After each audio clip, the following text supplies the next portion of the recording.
মুসলিম কিছু শিল্পীরা আমাদের লিপি আপা, শেফালি সরকার, আরো যারা আমাদের আলে আম্মা, আরো যারা যারা আমাদের সিনিয়র শিল্পী, তারা কেবল অ্যালবামের মাধ্যমে প্রচার প্রসারটা তাদের অনেক।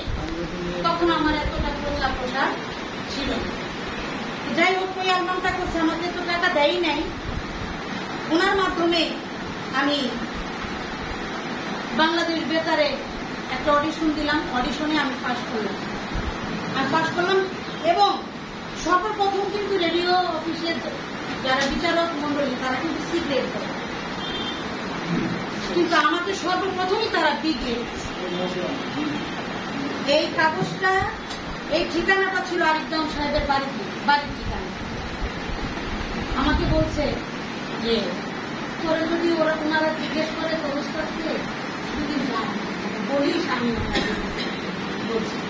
কিন্তু আমাকে যখন ওনারা প্রশ্ন করছে আপনার উস্তাদকে, আমি আমার উস্তাদের নাম বলছি, কারণ আমি যার কাছে ছিলাম, আমি যার সাথে মন্দিরে বাজারে গান শিখছি, আমি তার নাম না বলতে পারি, আরিফজান সাহেবের নাম বলতে পারি না। কারণ বাংলাদেশে অনেক বড় বড় শিল্পী আছে, যখন আমি শিল্পী না, তাদের আশ্রয় কিন্তু আমি নিতে পারতাম আমার নিজের নামটা করার জন্য। আমি কোনদিন এই কাজটা করি না।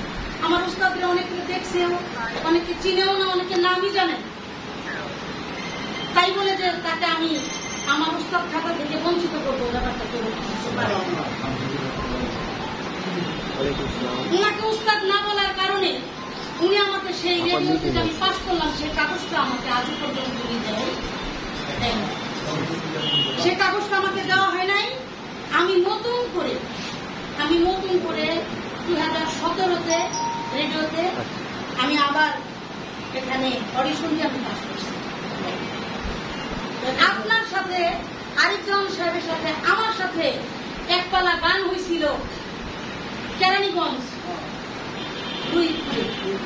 সেই গান করে আরিফজান সাহেবের বাসায় আমি যাই।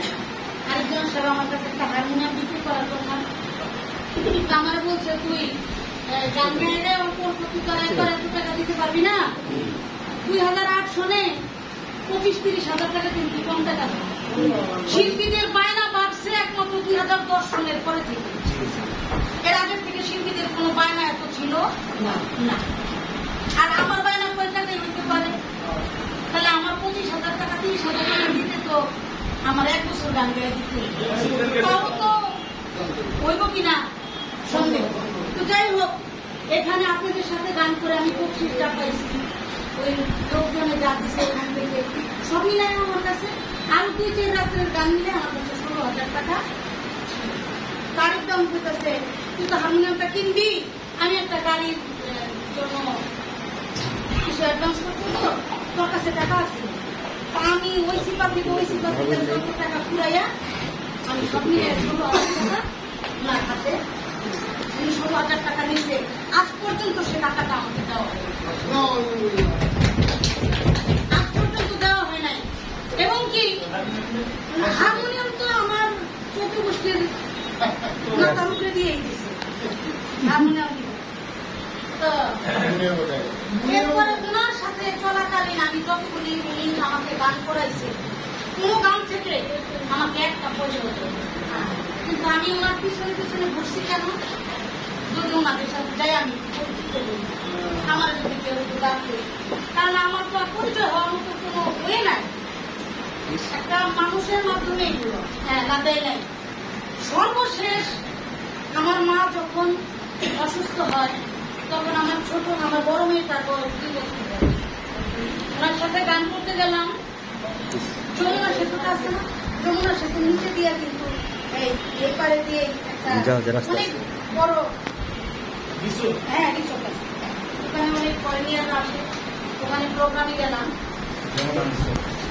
প্রোগ্রাম করে রাত্রের 2টার দিকে ওখান থেকে 1টার দিকে রওনা হয়েছি। আমার মা কোমরের ব্যথায় আমার মা কান্না করতেছে, আমি লাউড স্পিকার দিয়া আরেকজন শুনে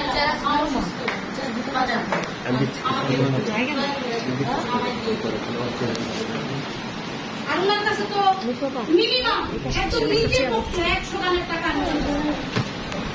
100 গানের টাকা। তারপরে আমাকে আমার বয়সে তো তখন কম, 16 বছর আগে যে আমার বয়সটা আরো কম না। আমাকে উনি 1000 টাকা দিয়ে উনি ওনার বাড়িতে আগে গেল, উনি আগে নামলো, ওনার যে ড্রাইভারের সাথে আমাকে পাঠান, আমাকে একটা ক্ষতিও হতে পারে। যাই হোক, তারপরেও পাঠাইছে, আমি গেছি, আমাকে 1000 টাকা দিচ্ছে, 1000 টাকা দিয়ে কি আমার মার চিকিৎসা হবে? আমার পাইবা না তোমরা কি? আমার মার কান্নার কাছে শুনাইলাম, তুমি তোমাকে দয়া করেও কিছু দিতে পারো, আমার গানের টাকা লাগবো না, দয়া করে দিলাম তোরে ভিক্ষা স্বরূপ নে।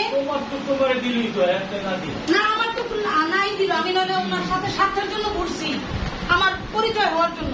উনি আমার ভিক্ষা স্বরূপই 5000 টাকা দিত, তোর মায়ের নিয়ে এটা দিয়ে ডাক্তার দেখাইস, কারণ আমার সম্বন্ধে তুমি জানি আমার কতটুকু আয় আছে, কতটুকু ব্যয় আছে। সেই আরিফ দেওয়ান সাহেবের ড্রাইভার আমাকে, আমি তখন বাড্ডা থাকি, মেরুল বাড্ডা, আমাকে মেন রোডে নামাই দিছে। আমার ওই মেন রোড থেকে এলাকায় যাইতে তখনকার সময় 15 টাকা ভাড়া লাগতো, এখন আরো বেশি। সেই রাস্তাটা রাত্রে 3টা থেকে বা 4টা হবে, এই সময় আমি একটা মেয়ে মানুষ মেন রোড থেকে আমি আমার এলাকায় হেঁটে হেঁটে গেছি।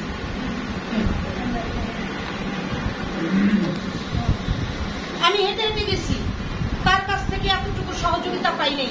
বরঞ্চ উনি কোনো জায়গায় গেলে, কোনো মঞ্চে গেলে তো সবসময় বড় কথা বলে।